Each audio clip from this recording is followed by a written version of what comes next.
What's happening, world? This is Jabari Long with another episode of The Long Report. Today we have a very, very special guest, my son, Jashawn Johnson, who also coins himself as the anime comedy guy. What's up, Jashawn? How you feeling today? I feel pretty good. I'm happy to be here. Thank you for inviting me. From ways away. I'm ready for a thoughtful, engaging conversation. Speaking of ways away, where are you now? I am in Kuala Lumpur, Malaysia. To be precise, about 20 minutes southwest of the city center. Okay. And so it's we're on Eastern Standard Time here. You all are what 13 hours ahead of us? Yes, I believe it's just Malaysia Standard Time, if I'm not mistaken. Yes, 13 hours ahead. So it is 1 a.m., February 13th, I believe, Okay. 12th. Appreciate you staying up late night, recording this show with us. Yeah. So tell us about your journey. You graduated college with a major in communications and a minor in French. How did that combination take you to Malaysia, where you're doing content creation full time? So like to get here, I think we got to step back further. I did go to college during COVID times, and I was a French minor. One thing I was looking into at the time was to try and go overseas. Early on, like as a freshman, just because you get more credits that way, you get the experience. You basically kill two birds with one stone. But of course, as you know, I actually went to France younger in high school, and had a immersive trip staying with a host family. So that was my first little taste of going overseas. I don't think I went out of the country actually before that, not even to Canada. Growing up in Detroit or outside of Detroit and having that experience. So that was my first out of the country experience back in high school, staying with a host family, speaking French most of those days, and then of course, I graduated high school, went to college 4 hours away, and had a pretty good college experience. I got to walk, I got to do everything, but didn't get to travel. It happened, but I still got a chance to move away. So I ended up moving to Denver right after graduating college, pretty much. I graduated in May, of course. And then in August, I was in Denver. So that was a big jump for me. Wasn't cross country, but or it was cross country, but it wasn't, continental, right? So that was a big enough jump for me at the time. But of course, being in Denver and doing my own thing, being on my own for once, and having experiences with you and Jordan actually going overseas is what actually prompted it in the back of my mind to commit to moving away, or at least looking at going to another country now. So it was always in the back of my mind after doing that French trip in high school. But here we are today, after traveling to Japan and the UK this past summer, it really solidified everything for me to do it myself. Yeah, just a great story. There's a guy that I follow, Pastor Jamal Bryant. He's got this saying or quote, and he says, "We only dream to our exposure." And so, being able to travel, being able to see foreign lands, definitely sparks thought, right, and makes things more real and attainable once you actually see it and do it for yourself. So 100%. tell us about this content creation. I remember as a kid take you to the movies to see Dragon Ball Z and and the Super Saiyan and the Gohan and all the characters. I remember you were so into that space. I was telling you should, the characters that you were drawing, you should submit those to the games and to the shows and see if they would accept your characters and put them or implement them into their games or their movies. So, you know, tell us about your passion about anime. Hey, that's a great point. It's funny you bring that up. I hadn't thought about that in a while. Like just how immersed I was to drawing and thinking about it. It really sparked from like playing the video games. I was always playing like fighting related games. I won't say always, but like that's the kind of genre that I was easily getting into playing with like my cousins and my friends and stuff like that. So when I first got exposed to anime, it was a Dragon Ball Z game. Um, my mom's friend Alvina had a younger son who was about I think like a year and a half younger than me, and I was over their house at one point in time, and we was just hanging out doing stuff, and he threw that game on, and I think it was Raps after that. I was just so locked in to everything that was happening because I also wasn't really able to like I won't say I wasn't able to watch anime, but it was something that was like a foreign concept. It wasn't really on TV. Of course, it's Japanese, promotion Japanese products. So the plethora of anime that we see at that time were just a really popular one. So Dragon Ball, Naruto is another one, and Pokemon, which is huge. So they got the games and all the media and or memorabilia of those things, always on TV. So that was just happened to be the one that I gravitated to the most after playing the games. And then after playing the games, it was on TV, so I was watching it on TV, and then from there it was just like the greatest thing since sliced bread. So let's talk about content creation and what people refer to as the invisible work. Talk to us about that. I mean, it's content creation and it can be anything, right? Whether it's what I do in the sense of like creating like anime related content with skits and AI and using different characters, or someone as simple as cooking, right? You only see the person on screen doing the cooking. You don't see them go to the grocery store. You don't see them picking out the foods. You don't see them putting the stuff in the car, driving it to the crib, and then start cooking. To like actually put that content in front of you. So that's what the invisible work is related to.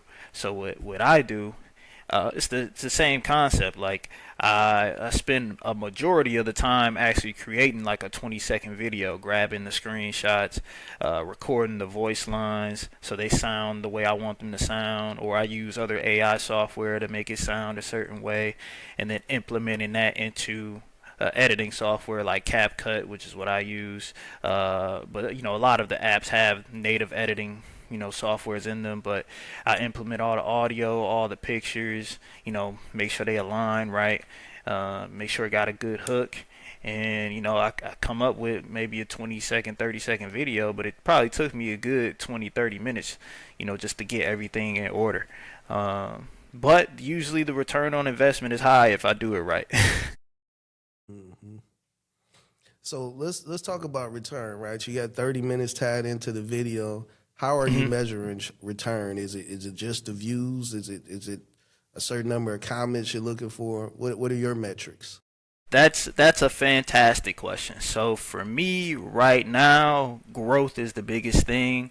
However, based upon my recent research, retention is one of the things that I am aspiring to get better numbers at, or have a better percentage of. And when I say retention, that just means like how long people are watching the video, how long people are staying on the video, and like what the percentage is where they swipe off at. Like YouTube is a great one because it'll show you all those metrics. It'll show you the percentage of people who swiped away, the percentage of people who watched it, how many people watched it, repeatedly, like what that metric might be, what that number might be.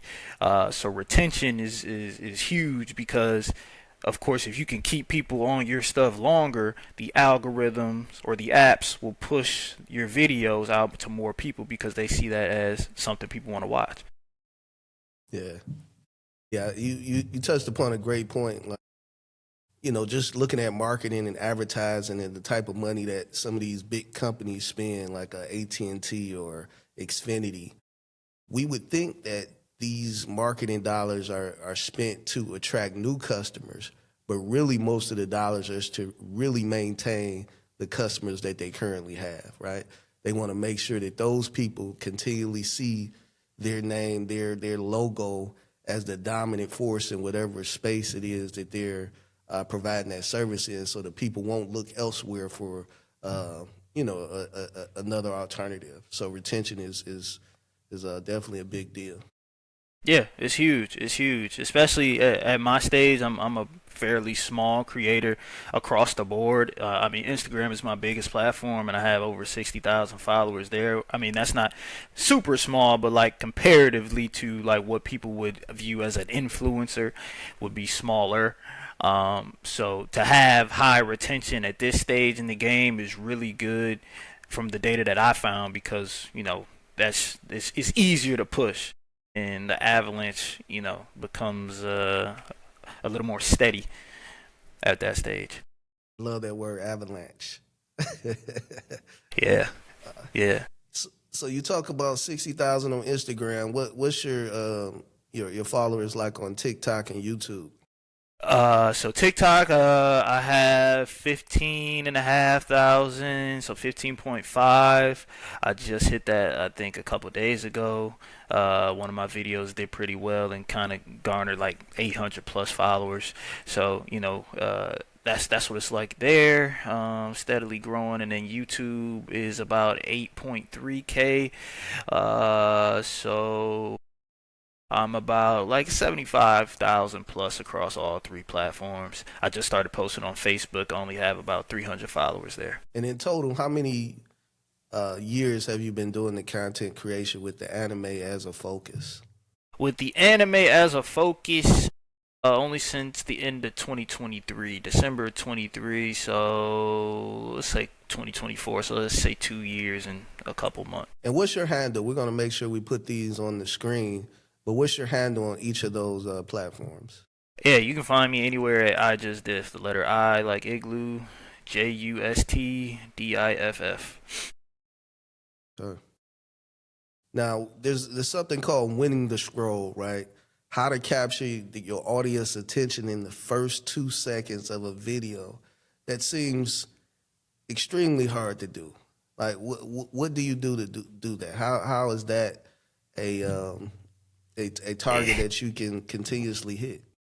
Another great question. So, in the sense of comedy, right, you want to bring shock value, at least from what I found, in those first 2 seconds, whether it's something visual or something auditory. A lot of the times it works best when it's auditory because people will scroll, right? And like if something visual doesn't capture them, they're waiting to hear something, or or they might be reading a caption that might have caught their attention initially because they're trying to read something. Our brain is trying to read something. That's a part of the hook. But to actually hear something in the background catch you off guard, you're gonna probably want to watch that video. Like, okay, is the caption really reflecting what I'm hearing right now? At least go in further than 2 seconds. So I try to do a mixture of both. I really lean towards the auditory aspects of things because, like I said, I use a lot of voiceovers, a lot of AI. But yeah, the first 2 seconds, first 3 seconds is probably, I say, prime time to catch someone's attention.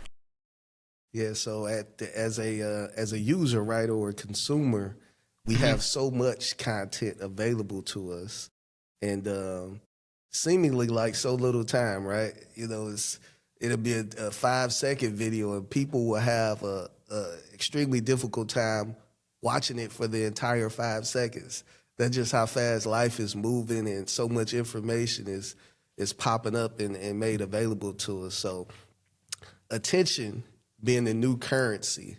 Like, explain what that term means to you. Yeah, I mean, attention is the new currency. I think what you have the most leverage when you can garner the most attention. If you can lead the most people to one thing, you really winning in terms of as a content creator because you are directing the flow of traffic towards any direction you so see fit, right? I mean, of course, the platforms obviously they have the power in the sense that at the push of a button they could ban you or do this or do that, but at a certain point in time, like you reach a certain number or a certain you can garner a certain amount of attention, even if your follower count doesn't reflect it. Like the views that you're getting on the videos is reflecting like just so much influence. It's hard for the powers that be to really. You got more leeway, if you will. You got a longer leash because you're garnering those people that we just talked about to stay on the app more to watch this particular content. So that leverage is very, very powerful at that stage, and I really think that's all that term really means. Yeah, and so as a result of that, these platforms are starting to pay creators, right? And you talk about monetization, content, things of that nature. So if you are able to keep users on the site, and then of course the platforms can sell ad dollars and things of that nature. That's how they make their revenue. In turn, you being the creator, they'll be willing to compensate you accordingly for, you know, your influence over people based off certain metrics. Correct? Correct. Yeah. So like with Facebook, it just happened to me a couple weeks ago, so I can speak on that. Like I didn't have like any Facebook followers. I only well, maybe like two or three, just because at the time, Instagram you could post through Facebook, right? They're owned by Meta, right? They're both Meta platforms, so you could post through both, or post on one and it'll end up on both. Facebook has a much older audience than TikTok, and Instagram kind of as well, but not as much. Definitely between TikTok and Facebook, the demographic is a little bit older on Facebook. It's just an older platform. You So saying by that default, mildly too. oh yeah. I mean, it is what it is, right? But it's honestly like one of the ones that was kind of the easiest to get monetized on. Maybe just because of where I was at in the stage of the game, but because I had my Instagram do so well, it was linked to my Facebook account. Once I started posting on Facebook, because they actually stopped like how you could post between the two, I just started posting manually, and then within a couple months, they sent me a little invitation and say, hey, you have a creator page, you're doing well, or you're posting content that people seemingly like you can join the creator like monetization group, I guess, for lack of a better word. Yeah. And so, me being a entrepreneur, I've been a full-time entrepreneur for about 25 years. The content creation, once they paired it with monetization, was something that I became interested in. I bought the equipment and the green screens, and, cameras and tripods, but I haven't maintained consistency. Hmm. I talked to friends and, some other family members who also want to get into that space, right? Because seemingly, right, we only see the 20-second video. We don't compare that to the 30 minutes of work that went into doing that 20-second video, and how consistently and often you have to put in that work. So I know there's a lot of people like myself who want the payouts, but who are unwilling or have been unwilling to do the work. Yeah, I mean that goes back to the invisible work, right? Like we don't see the person going to the grocery store or many grocery stores to get the one thing that they are trying to show off and cook to people and drive and do all that other stuff just to get the food on the table before they even showing off that they cooking it, right? But it goes in tandem with you really gotta pick a niche that you want to be in, and you can't. If from my perspective, right, you can't like just go at it and like to something you kind of feel good about, or like, oh, this might go viral just because I saw somebody else get big off of it. Like I like basketball, I could talk about the NBA, but do I really want to make a bunch of content about it, like in-depth analysis? Probably not, because I know like what that would require me to do, and I think I get burnt out, you know what I mean? Whereas with anime, I genuinely love the genre, and like imagining myself there.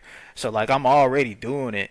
I'm just, spending 30 minutes just trying to make it funny. Like funny for other people. Like cuz I like the vision in my head to put it on paper is that's the hardest part is the editing part because it's a matter of one, not getting burnt out when I can't do something like there might be something I visually see that I might not have the editing skills or software to do.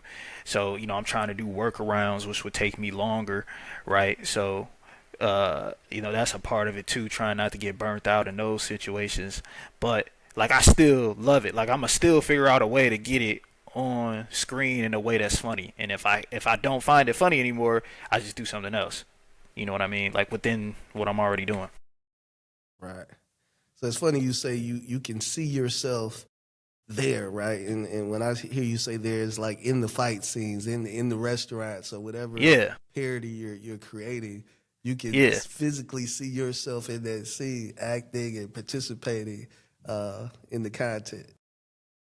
Yeah, that's how I come up with the stuff. It's like it's just imagining what it would be like to be in this situation. Like what how would you react if these characters were real? Like and then I'm using real cadence, real like my real voice to sound like the characters or use AI in conjunction with it. So it's all like a thing you can visualize but really like see yourself just like you can see, oh, I can see myself in playing a basketball game with LeBron James if you imagine it enough.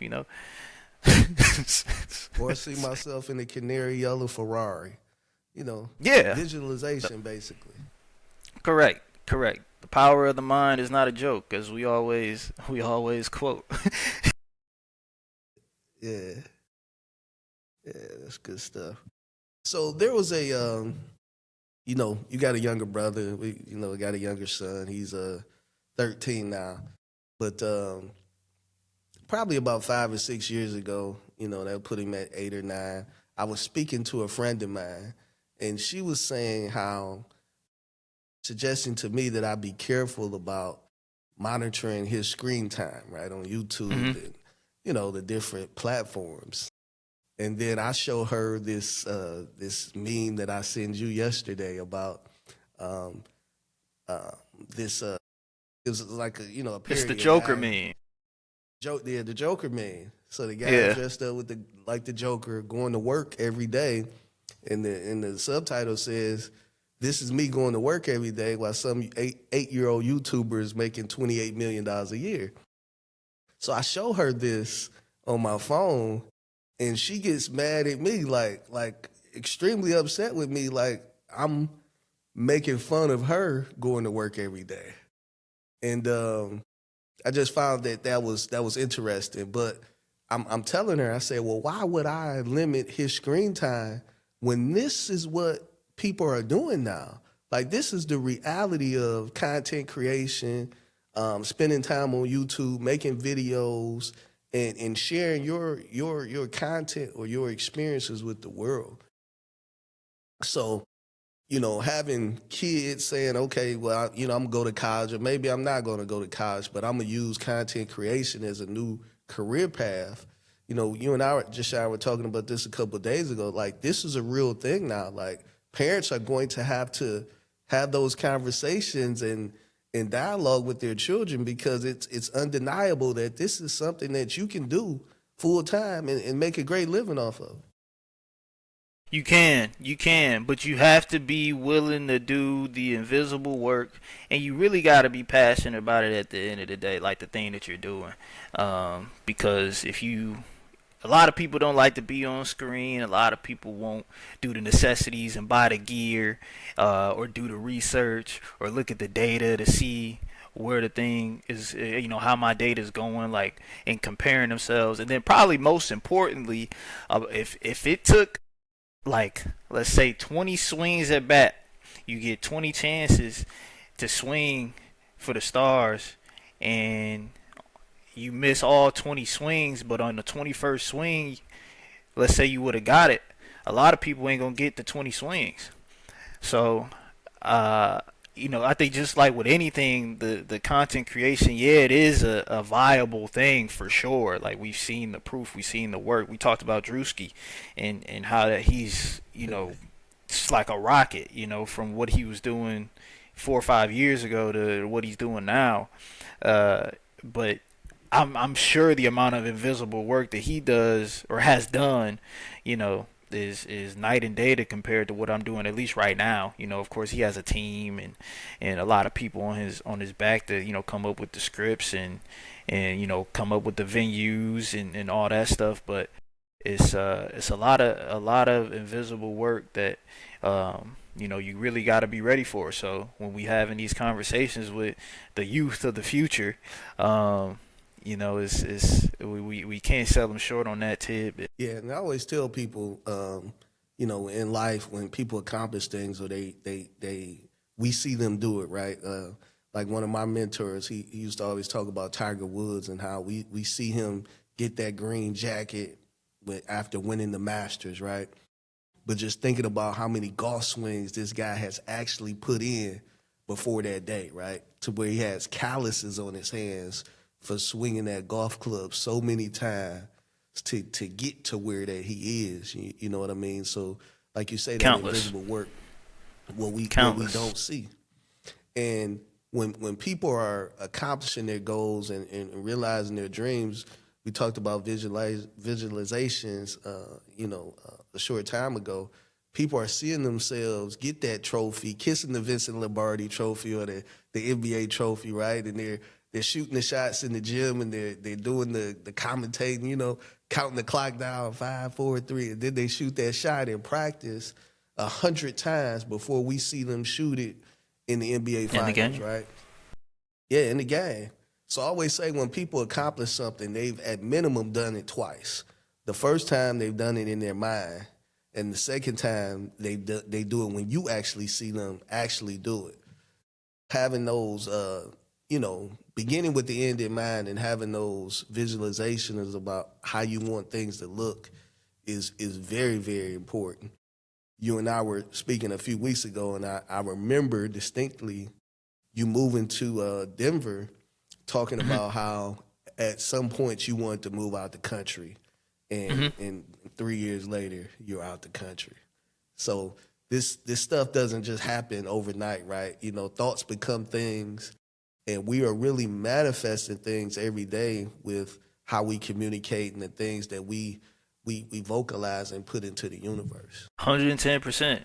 If you don't believe it, like it's really no sense even trying for it. If you gotta believe it at the end of the day and really see it for yourself and um, put the work in, you know. And I think everybody, put their pants on one leg at a time, like everybody else. So everybody got a shot. You know, it's just a matter of uh, who's gonna do it enough times. You know.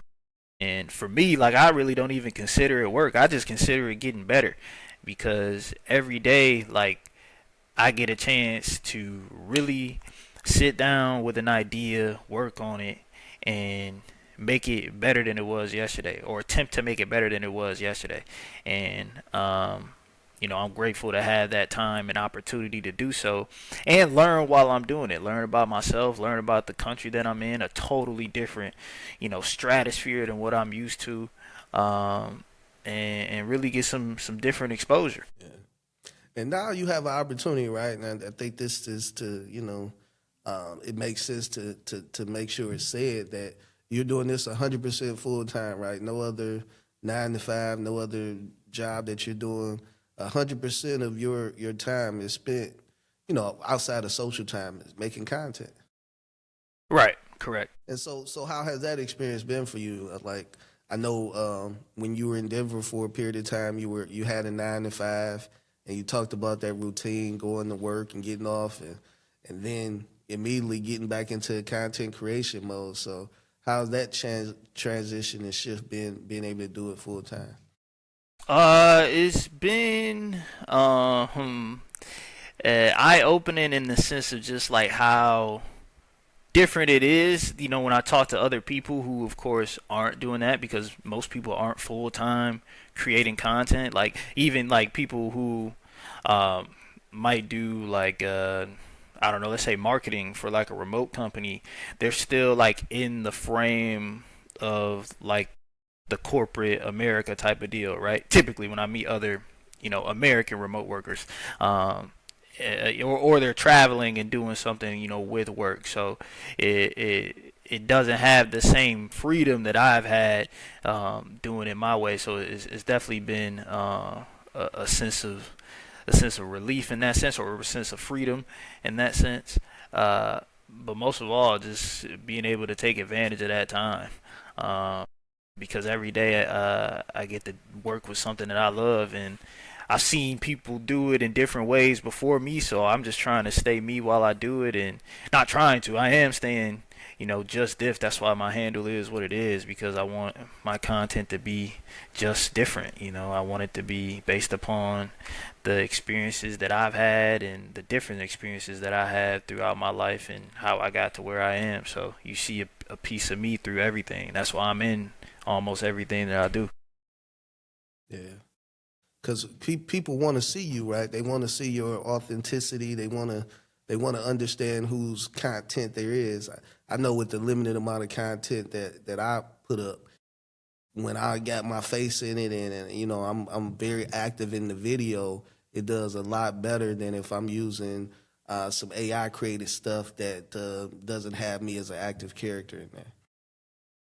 Yeah, yeah, for sure. And people are definitely split on the AI stuff now. And I know like TikTok and their algorithm with how the AI goes, like, depending on how much AI is used, I won't say they'll sabotage it, but depending on what's used or if it's completely AI, they just want to be weary of AI generated content because it just may not be accurate, so they don't want any liability related instances with that. So the algorithms feel a certain type of way about it. So I know the people do. So I think make it doing a combination of both, or or if you do some AI related content, make sure it's accurate. But for sure, 100%, being in your videos, being in your content, being authentic, no matter how you do it, being authentic is the best way uh, to really reach the pinnacle, if you will. Yeah, so it's funny you mentioned that. I was having lunch with a friend of mine who had a friend with them, and this lady was supposed to be a marketing person, and I don't want to do the air quotes. Let me. I didn't really mean it like that, but it just forgot I was being recorded, right? Um, but she was probably in her 60s, right? And I definitely have much respect. That's one of the foundational things that we learned as kids, respecting our elders. But she was telling me and my friend about how you shouldn't use AI in your marketing, and Hmm. how AI in marketing discredits you as a user or a content creator, or just an artist. And then she used Alicia Keys as an example. Like, did you see that video that Alicia Keys made with like John Legend? It was using AI, and it destroyed her reputation. And I hadn't seen the video, but I knew that there's no way one video could destroy her reputation with combined with John Legend, because their reputation was already solidified. Like, it Right, might get right. some negative views, but it's not going to stop her from selling records. In the person, like I say, she was in her 60s. I just felt like she was uniquely unqualified to make that statement about AI, because in my eyes, AI is becoming more and more used and more acceptable every day. So like a year from now, the algorithm, as far as their discrimination, if you will, is going to dial back on what they allow to be shown because people created with AI. And then 5 years from now, it probably won't even be a factor. We probably will be looking at people like, why are you creating content without using AI? Like, you're working way too hard. And she seemingly just didn't understand that. And going back to age, having a 25-year-old and a 13-year-old son, I'm very into y'all opinions, like very into how you see the world, because y'all the future. And I just didn't feel like she understood that piece. Does that make sense to you, Sean?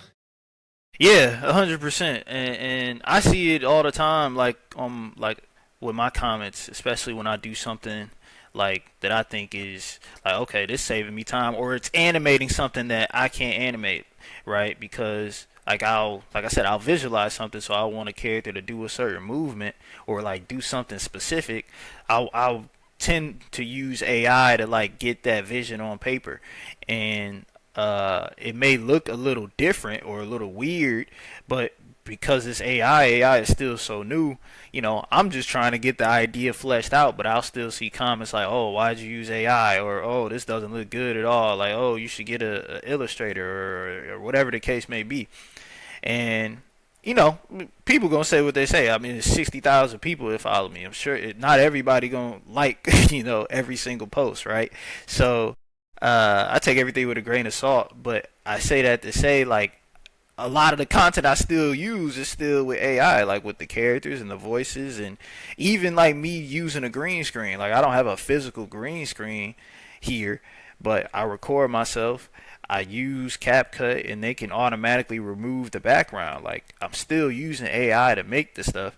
It's just the newer integrations of it and how it looks visually. Can is kind of still at that stage where it's setting people off. But I totally agree with what you're saying. That's kind of like a you can't teach old dogs new tricks kind of moment. With the 100%. Yeah, yeah. Every day the advancement is like tenfold, right? And what the internet did for the world, AI is going to make look like it's nothing.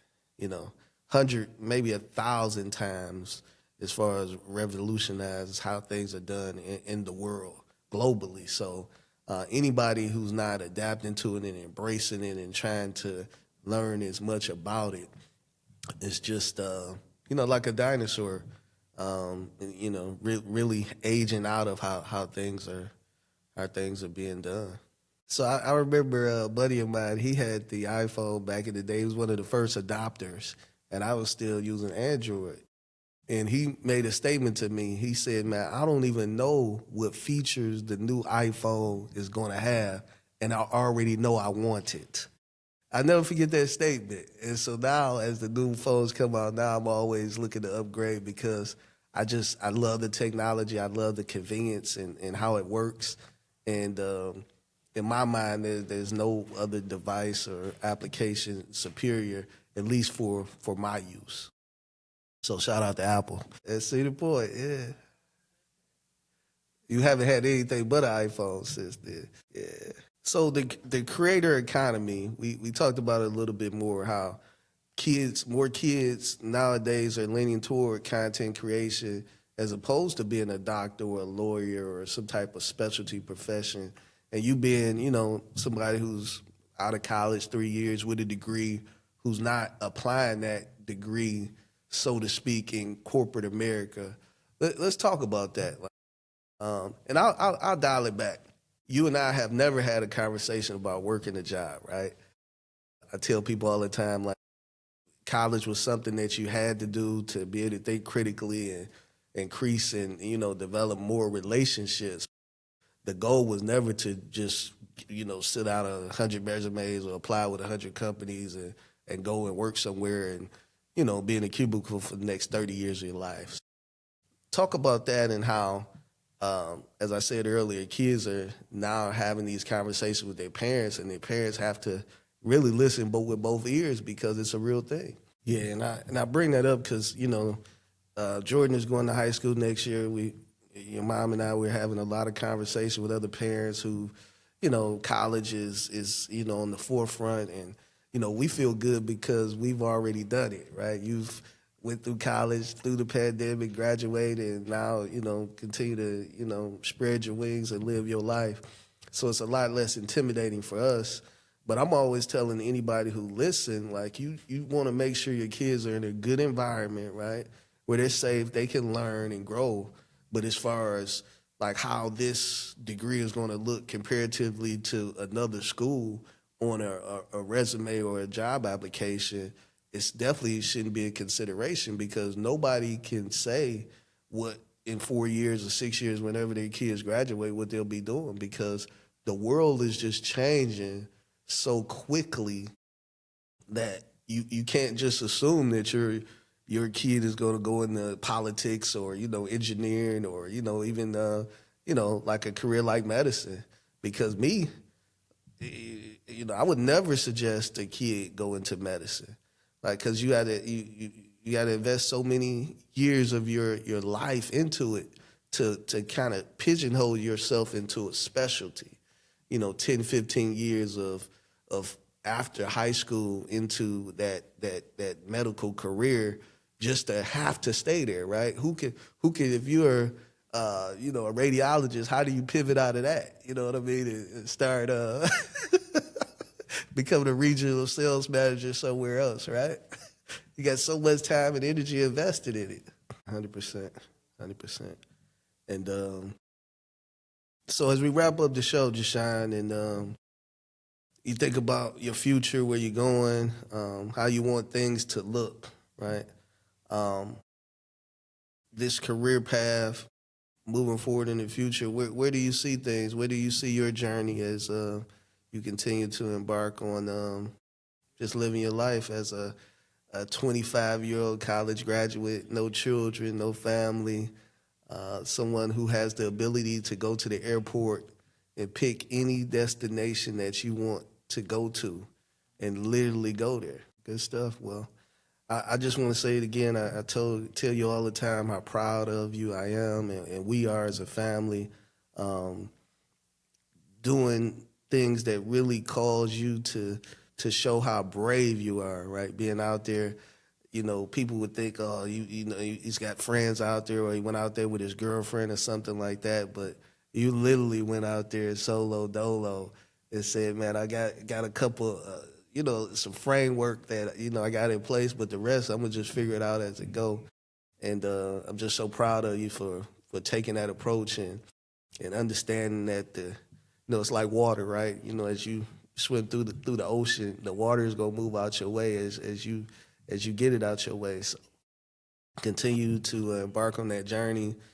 Be safe, learn as much as you can, and just grow in as many ways as you can, so that you can continue to inspire us to be better and to do better. Yeah, they say that 2/3 of an iceberg is beneath water. So, which we see that the boat hit or the Titanic hit is just, a small part of what causes, in that case, destruction, and in other cases, just massive abundance in people's lives. So, wrapping up another episode of The Long Report. This is Jabari Long. Be sure to like this video, subscribe, share with your families, and continue to be great. I'm out.